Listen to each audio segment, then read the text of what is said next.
Bom dia, meu nome é Tatiane Correia e eu vou estar apresentando o trabalho Fungos micorrízicos arbusculares melhoram a osmorregulação e a absorção de fósforo em plantas de ipê amarelo.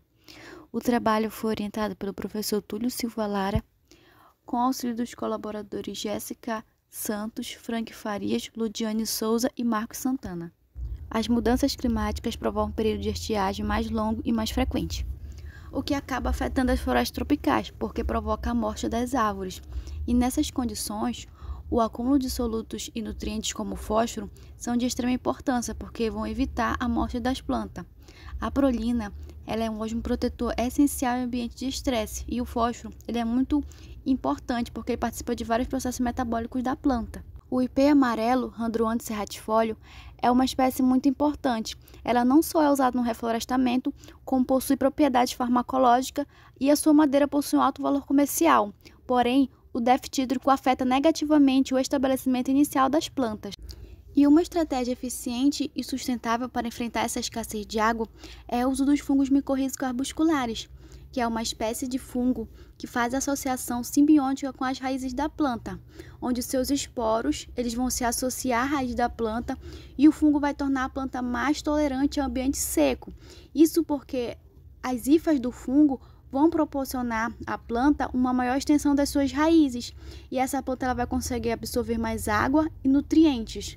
Levando isso em consideração, o objetivo do nosso trabalho foi investigar a influência do fungo micorrízico arbuscular no acúmulo de prolina e fósforo em plantas de ipê amarelo sob diferentes regimes hídricos. Para o experimento, usamos plantas com fungo e plantas sem fungo. As plantas com fungo, elas receberam 25 gramas de inóculo com esporo de FMA, onde a família Glomeraceae era mais abundante. Esses 25 gramas de inóculo correspondem a cerca de 31 esporos por grama. Outro quesito no nosso trabalho foi a capacidade de campo, onde as plantas com fungo e as plantas sem fungo foram expostas a 3 regimes hídricos diferentes. A capacidade de campo de 10%, que representava o déficit hídrico severo, de 25%, que representava o déficit hídrico moderado, e 62%, que representava as plantas em condições de boa irrigação. Esse é o passo a passo do nosso trabalho.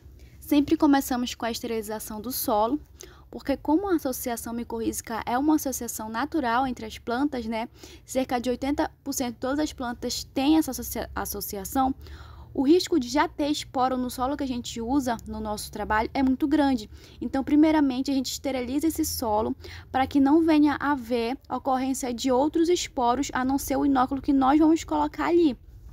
Então, as plantas sem fungo, elas foram plantadas nesse solo esterilizado, e as plantas com fungo, elas também foram plantadas nesse solo esterilizado, mas com 25 gramas do nosso inóculo. A segunda parte é a parte de plantio e crescimento, onde as plantas elas foram colocadas nesses vasos para após ocorrer a implementação do regime hídrico, aqueles que já haviam pré-estabelecidos, o de 10, 25 e 62% da capacidade de campo. As plantas ficaram cerca de 30 dias nesses regimes hídricos e após ocorreu a quantificação e extração do fósforo e da prolina. E todos os dados foram submetidos ao teste Shapiro-Wilker e ao teste de Tucker a nível de 5%. Com relação aos resultados, esse é um gráfico do acúmulo de prolina na parte aérea da planta. A primeira coisa que podemos observar é que o fungo micorrízico ele proporcionou um maior incremento de prolina, e isso em todos os regimes hídricos. E quando as plantas estavam submetidas em déficit hídrico severo, as plantas com fungo elas foram superior no acúmulo de prolina. Elas apresentaram um incremento cerca de 54% superior. E em déficit hídrico moderado e as plantas bem irrigadas, elas apresentaram um incremento em torno de 60% maior no acúmulo de prolina em relação às plantas sem fungo. Com relação ao acúmulo de prolina na raiz, podemos observar que o acúmulo foi influenciado principalmente pelo regime hídrico. Podemos observar aqui no gráfico que as plantas em déficit hídrico severo apresentaram maior acúmulo. Esse acúmulo foi cerca de 80% superior em relação às plantas em déficit hídrico moderado. Já as plantas bem irrigadas, com fungo, apresentaram um acúmulo de 70% superior em relação às plantas sem FMA. E com relação ao fósforo, podemos observar aqui no gráfico que as plantas com fungo em condições de boa irrigação apresentaram uma maior concentração de fósforo, enquanto que em condições de déficit hídrico não houve diferença estatística. Então, por que as plantas em déficit hídrico acumulam mais prolina e por que os FMA intensificam esse acúmulo?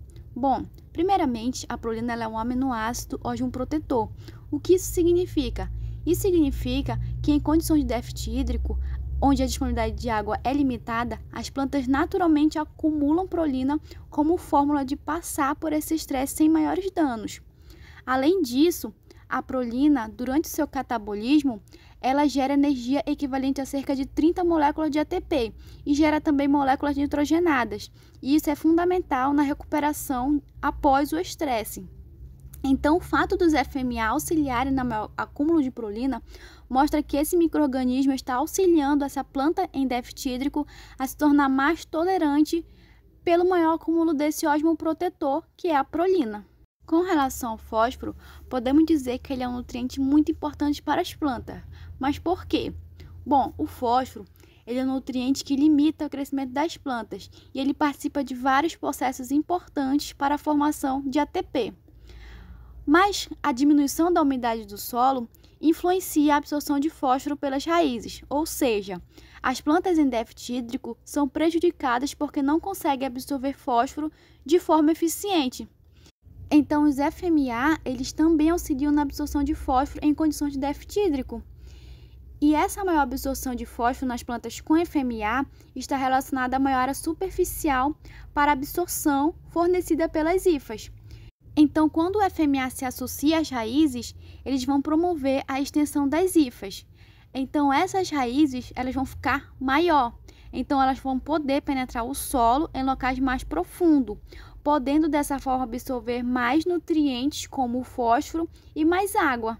Então, nossos achados mostram que a osmorregulação em plantas de ipê amarelo é melhor quando inoculadas com FMA, pois esse micro-organismo proporciona um maior acúmulo de prolina e fósforo, elementos fundamentais na tolerância do déficit hídrico e na recuperação após o estresse. Os agradecimentos eu quero deixar à FAPESPA, Fundação Amazônia de Amparo e Estudo e Pesquisa, pela disponibilização de bolsa, ao FOPA, pela oportunidade de realizar o projeto e ao Laboratório de Fisiologia Vegetal e Crescimento de Plantas, onde foram realizadas todas as análises. Obrigada!